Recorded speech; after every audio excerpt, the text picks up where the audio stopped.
വയനാട്ടിലേക്ക് പോവാണ്. അവിടെ രക്ഷാപ്രവർത്തനമൊക്കെ പുരോഗമിക്കുന്ന ഘട്ടത്തിലും ജില്ലാ ഭരണകൂടത്തിന്റെയും കരാർ കമ്പനിയുടെയും ഗുരുതര വീഴ്ചയാണ് 3 പേരുടെ ജീവനെടുത്ത കള്ളാടി ദുരന്തത്തിന് വഴിവെച്ചത്.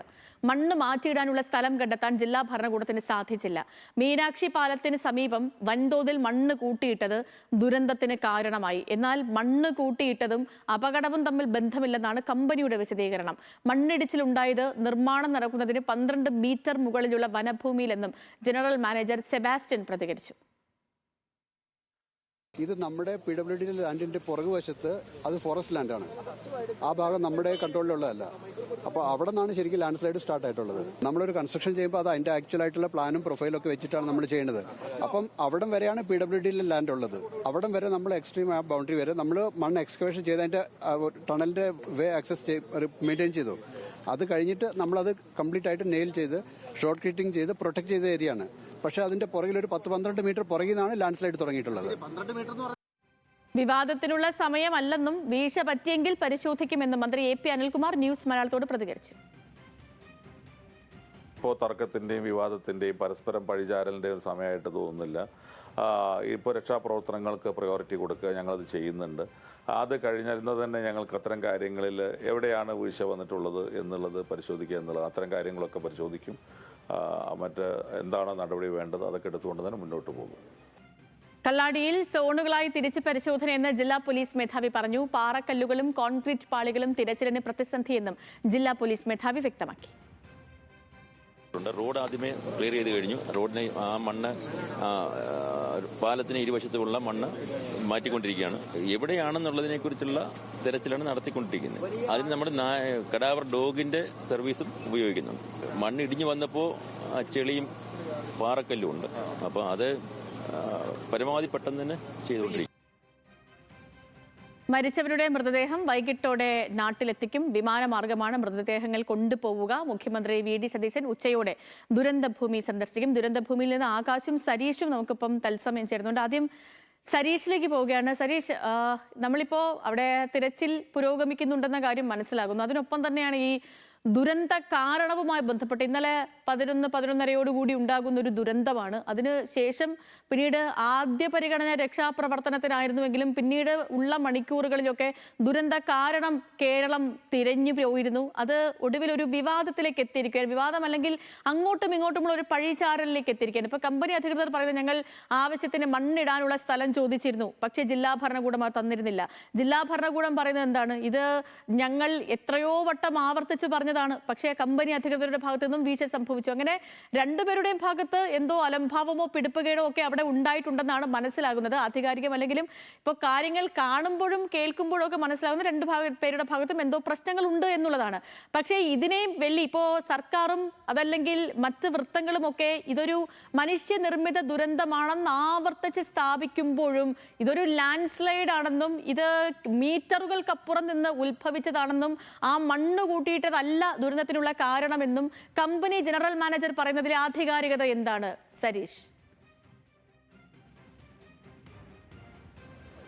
ആകെ ഒരു വിവാദം പുകഞ്ഞു നിൽക്കുന്ന ഒരു അപകടം അല്ലെങ്കിൽ ഒരു ദുരന്തം എന്ന് തന്നെ പറയേണ്ടി വരും. കാരണം ഇന്നലെ ഇത് മനുഷ്യനിർമ്മിത ദുരന്തമാണ് എന്ന് മന്ത്രി തന്നെ പറഞ്ഞതോടെയാണ് ഇത് ഈ ഒരു ദുരന്തത്തിന് വലിയൊരു വിവാദങ്ങളിലേക്ക് കാര്യങ്ങൾ പോയത്. പക്ഷേ ഇന്ന് ഈ കമ്പനി അധികൃതർ ഇന്നലെ ആ കമ്പനി അധികൃതർ ഒന്നും തന്നെ പ്രതികരിക്കാൻ തയ്യാറായിരുന്നില്ല. പക്ഷേ ഇന്ന് കമ്പനി അധികൃതർ ഈ സ്ഥലത്തേക്ക് എത്തുകയും ഇതുമായി ബന്ധപ്പെട്ട് കൃത്യമായി ഒരു വിശദീകരണം നൽകുകയും ചെയ്യുന്നുണ്ട്. അവർ പറയുന്ന ഒരു കാര്യം എന്ന് പറയുന്നത് ഈ സ്ഥലം, അതായത് ഈ ദുരന്തം നടന്ന സ്ഥലം എന്ന് പറയുന്നത് നിർമ്മാണ സ്ഥലത്തിൽ നിന്നും 12 മീറ്റർ മുകളിലാണ്. അത് വനഭൂമിയാണ്. അത് ഈ PWDയോ അല്ലെങ്കിൽ കരാർ കമ്പനിയോ ഏറ്റെടുത്ത സ്ഥലമല്ല. ആ സ്ഥലത്ത് മണ്ണ് കൂട്ടിയിടുകയോ അല്ലെങ്കിൽ ഏതെങ്കിലും രീതിയിൽ നിർമ്മാണ പ്രവർത്തനയുടെ ഭാഗമായി ആ മേഖലയിലേക്ക് പോവുകയോ ചെയ്തിട്ടില്ല.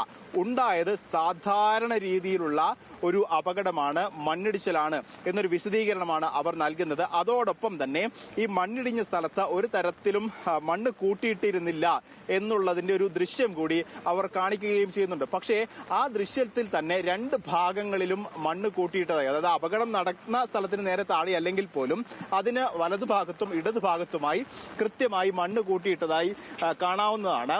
ഒരുപക്ഷെ ഈ ദുരന്തം നടന്ന അതായത് മണ്ണ് മുകളിൽ ഈ ഉരുൾപൊട്ടൽ അല്ലെങ്കിൽ മണ്ണിടിച്ചിൽ ഉണ്ടാകുന്നു.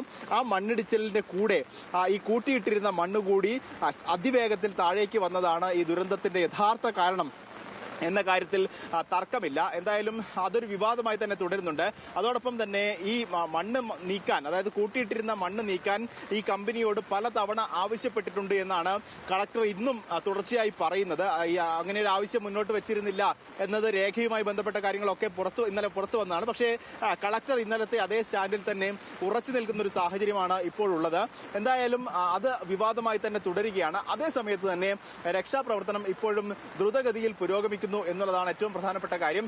5 പേർക്കായുള്ള തിരച്ചിൽ, 3 മൃതദേഹം ഇന്നലെ ലഭിച്ചിട്ടുണ്ട്. ഇനി 5 പേർക്കായുള്ള തിരച്ചിലാണ് ഇപ്പോൾ നടക്കുന്നത്. നേരത്തെ ജില്ലാ പോലീസ് മേധാവിയും കളക്ടറും ഉൾപ്പെടെയുള്ളവർ പറഞ്ഞതുപോലെ മേഖലയിൽ കനത്ത മഴ ഇപ്പോഴും പെയ്യുന്നുണ്ട്. ഇന്നലെ രാത്രിയും പെയ്തിരുന്നു. ഒരുപക്ഷെ ചില ഇടങ്ങളിൽ മണ്ണ് വീണ്ടും പൊട്ടിയൊലിച്ചു വരുന്നതായി, അതായത് ആ മഴവെള്ളപ്പാച്ചിലും അതോടൊപ്പം തന്നെ പല സ്ഥലത്തും മണ്ണ് നീങ്ങിയതായുമുള്ള കാര്യങ്ങളൊക്കെ കാണുന്നുണ്ട്. എന്നാലും ഇന്നലെ രാത്രി ഏതാണ്ട് 12:30 വരെ രക്ഷാപ്രവർത്തനം തുടരുകയും ആ വഴി, അതായത് ഈ പാലത്തിൽ നിന്നും ചൂരൽമലയിലേക്കുള്ള വഴി ക്ലിയർ ആക്കുകയും ചെയ്തിരുന്നു. അതുകൊണ്ട് തന്നെ കൂടുതൽ ഇറ്റാച്ചിയും JCBകളും ഉൾപ്പെടെയുള്ളവ ഉപയോഗിച്ച് പരിശോധന നടത്താൻ ഇപ്പോഴാകുന്നുണ്ട്. പക്ഷേ അവയെല്ലാം അങ്ങോട്ട് എത്തിച്ചപ്പോഴും ഒരു പ്രതിസന്ധി എന്ന് പറയുന്നത് പല സ്ഥലത്തും ഏതാണ്ട് 30 മുതൽ 40 അടിയോളം മണ്ണ്, 35 മുതൽ 40 അടിയോളം വരെ മണ്ണ് പല സ്ഥലത്തും കൂട്ടിക്കിടക്കുകയാണ്. അത് നീക്കിയുള്ള പരിശോധന എന്ന് പറയുന്നത് വളരെ ബുദ്ധിമുട്ടുള്ള കാര്യമാണ്. കാരണം കൂടുതലായി മണ്ണ് പല ഭാഗങ്ങളിലേക്കും നീക്കാനാകുന്നില്ല. കാരണം ഒരു ഭാഗത്ത് കുന്നാണ്, അവിടെ നിർമ്മാണ പ്രവൃത്തി നടന്ന സ്ഥലമാണ്, അവിടെ ഇപ്പോഴും മണ്ണുണ്ട്. മറുഭാഗം എന്ന് പറയുന്നത് ഈ റോഡിനോട് ചേർന്നുള്ള പുഴ ഭാഗമാണ്. ആ പുഴയിലേക്ക് ഒരിക്കലും മണ്ണ് ഇടാനാകില്ല. അതുകൊണ്ട് തന്നെ ഈ മണ്ണ് എങ്ങോട്ടേക്ക് നീക്കും എന്നൊരു പ്രതിസന്ധിയാവുന്നുണ്ട്. അതുകൊണ്ട് തന്നെ ഒരു സ്ഥലത്ത് നിന്നും മറ്റൊരു സ്ഥലത്തേക്ക്, അതായത് മണ്ണിന് മുകളിലേക്ക് തന്നെ, വീണ മണ്ണിന് മുകളിലേക്ക് തന്നെ വീണ്ടും മണ്ണിടുകയും അതിനുശേഷം ആ ഭാഗത്ത് ശരീരങ്ങളോ അല്ലെങ്കിൽ അവശിഷ്ടങ്ങളോ ഒന്നും തന്നെ ഇല്ല, അല്ലെങ്കിൽ മനുഷ്യ സാന്നിധ്യം ഇല്ല എന്ന് ഉറപ്പാക്കിയതിനു ശേഷം വീണ്ടും ആ നീക്കിയ സ്ഥലത്തേക്ക് അല്പം മാറി മണ്ണ് വീണ്ടും ഉപേക്ഷിക്കുകയും വീണ്ടും ആ പുതിയ സ്ഥലത്ത് പരിശോധന നടത്തുകയും ചെയ്യുന്ന ഒരു രീതിയാണ് ഇപ്പോൾ അവലംബിച്ചു വരുന്നത്. കാരണം മണ്ണ് ഒരു ഭാഗത്തേക്ക് നീക്കുക എന്നുള്ളത് വലിയ പ്രതിസന്ധിയായി നിൽക്കുന്നുണ്ട്. പല ഭാഗങ്ങളിൽ നിന്നും JCB ഉപയോഗിച്ച് ഇറ്റാച്ചിയിലേക്ക് മണ്ണ് നീക്കുകയും ചെയ്യുന്നുണ്ട്. എന്തായാലും 5 പേർക്കായുള്ള തിരച്ചിൽ ഇപ്പോഴും സജീവമായി നിൽക്കുന്നു. മഴയും അതോടൊപ്പം തന്നെ സാഹചര്യം വ്യക്തമാണ്. സരീഷ്, ആകാശ് കൂടി നമുക്കിപ്പം തുടരുന്നുണ്ട്. ആകാശ്, ഇപ്പം രക്ഷാപ്രവർത്തനവുമായി ബന്ധപ്പെട്ട് അവിടെ നടക്കുന്ന തിരച്ചിലുമായി ബന്ധപ്പെട്ടുള്ള കാര്യങ്ങളും നിലവിലെ വിവാദങ്ങളും പറയുകയായിരുന്നു സരീഷ്. ഇനി അറിയേണ്ടത് ആശുപത്രിയിലുള്ളവരുടെ ആരോഗ്യനിലയുമായി ബന്ധപ്പെട്ടുള്ള കാര്യങ്ങളാണ്. ഒപ്പം മുഖ്യമന്ത്രി VD സതീശൻ ഇന്ന് ദുരന്തഭൂമിയിലേക്ക് എത്തുന്നുണ്ട്. അതുമായി ബന്ധപ്പെട്ടുള്ള ക്രമീകരണങ്ങളാണ്. 2 മന്ത്രിമാർ അവിടെ നിന്ന് നേരിട്ട് കാര്യങ്ങൾ ഏകോപിപ്പിക്കുന്നുണ്ട്. അപ്പൊ സർക്കാർ ഏകോപനം എങ്ങനെ പോകുന്നു എന്നുള്ള കാര്യങ്ങളാണ്. അതിനൊപ്പം തന്നെയാണ് ദുരിതാശ്വാസ ക്യാമ്പിലുള്ളവരുടെ നിലവിലെ സാഹചര്യം കൂടി എങ്ങനെയാണ് ആകാശ്?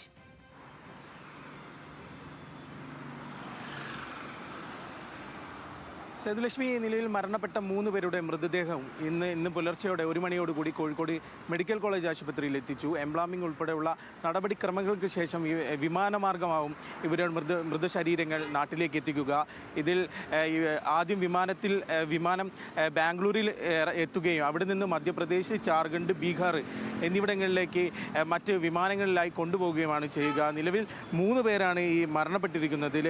അതിൽ ഒന്നെന്ന് പറയുന്നതിൻ്റെ ഓപ്പറേറ്ററായിട്ടുള്ള ചന്ദ്രബാനാണ്, മധ്യപ്രദേശ് സ്വദേശിയാണ്. പിന്നെ ബികേഷ് കുമാർ സിവിൽ ഫോർമാനാണ്, ബീഹാർ സ്വദേശിയാണ്. അൻമോൾ തൊഴിലാളിയാണ്, ജാർഖണ്ഡ് സ്വദേശിയാണ്. അങ്ങനെ 3 പേരുടെ മൃതദേഹമാണ് ഇന്ന് വൈകിട്ടോടുകൂടി നാട്ടിലേക്ക് എത്തിക്കുക. കൂടാതെ തന്നെ നിലവിൽ ചികിത്സയിൽ തുടരുന്നത് 7 പേരാണ്. അതിൽ ഒരാൾ മധ്യപ്രദേശ് സ്വദേശി ദിലീപ് ഗുരുതരാവസ്ഥയിൽ തന്നെ തുടരുകയാണ്. അതുപോലെ തന്നെ മറ്റുള്ള ആളുകളും, മറ്റുള്ള 6 പേരുടെയും ഒരാൾ ICUവിലും ബാക്കിയുള്ള 5 പേർ ഈ വാർഡുകളിലുമായിട്ടാണ് തുടരുന്നത്.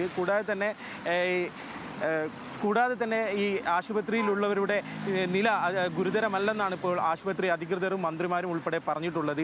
ഇന്ന് ഉച്ചയ്ക്ക് 1 മണിയോടുകൂടി മുഖ്യമന്ത്രി VD സതീശൻ ഈ ദുരന്തഭൂമി സന്ദർശിക്കും. അതിനുശേഷം ആശുപത്രിയിലുള്ളവരെ കൂടി കണ്ടതിന് ശേഷമാവും മാധ്യമങ്ങളെ കാണുക എന്ന് ഉൾപ്പെടെയുള്ള കാര്യങ്ങൾ പുറത്തു വരുന്നുണ്ട്. കൂടാതെ എടുത്തു പറയേണ്ട ഒരു കാര്യമെന്ന് പറയുന്നത്, ഇതുമായി ബന്ധപ്പെട്ട് ഈ അപകടത്തിൽപ്പെട്ട 5 പേരെ കൂടെ ഇനി കണ്ടെത്താനുണ്ട്. അതിനുള്ള തിരച്ചിൽ നിലവിൽ പുരോഗമിക്കുകയാണ്. അതിനായി മന്ത്രിമാരായ AP അനിൽകുമാർ, T സിദ്ദിഖ് ഉൾപ്പെടെ ഉൾപ്പെടെയുള്ളവർ വയനാട് ഉണ്ട്. അവരാണ് ഈ കാര്യങ്ങളെല്ലാം ഏകീകരിക്കുന്നത്. 4 സോണുകളായി തിരിച്ചുകൊണ്ടുള്ള രക്ഷാപ്രവർത്തനമാണ് നിലവിൽ നടക്കുന്നത്, തിരച്ചിലുകളാണ് നിലവിൽ നടക്കുന്നത്. അതിൽ പ്രധാനമായും ഈ ചളി നീക്കിക്കൊണ്ടും മണ്ണ് മാറ്റിക്കൊണ്ടും ഉള്ളിലുള്ള പാറക്കല്ലുകൾ മരക്കഷ്ണങ്ങൾ ഉൾപ്പെടെ മാറ്റിക്കൊണ്ടുള്ള തിരച്ചിലാണ് നിലവിൽ പുരോഗമിക്കുന്നത്. ഇനി കൂടാതെ തന്നെ ഈ പ്രദേശത്ത് ഗതാഗത സൗകര്യം ഭാഗികമായി തന്നെ പുനഃക്രമീകരിച്ചിട്ടുണ്ടെങ്കിൽ കൂടി ഈ ഭാഗത്തേക്ക് ആളുകൾ കടക്കരുത്, ഈ ഭാഗത്തേക്ക് ആളുകൾ വരരുതെന്നുൾപ്പെടെയുള്ള നിർദ്ദേശങ്ങൾ ഭരണകൂടം നൽകിയിട്ടുണ്ട്. കൂടാതെ അതിശക്തമായ മഴ ജില്ലയിൽ തുടരുന്നൊരു സാഹചര്യമാണ്. അതിനാൽ തന്നെ കൂടുതൽ ഈ മണ്ണൊലിച്ചിൽ ഉണ്ടാവാനുള്ള സാധ്യത കരുതി തന്നെ പ്രദേശത്തുള്ളവരെ ക്യാമ്പിലേക്ക് മാറ്റിയിട്ടു. ഇവർ ക്യാമ്പിൽ തന്നെയാണ് നിലവിൽ തുടരുന്നത്.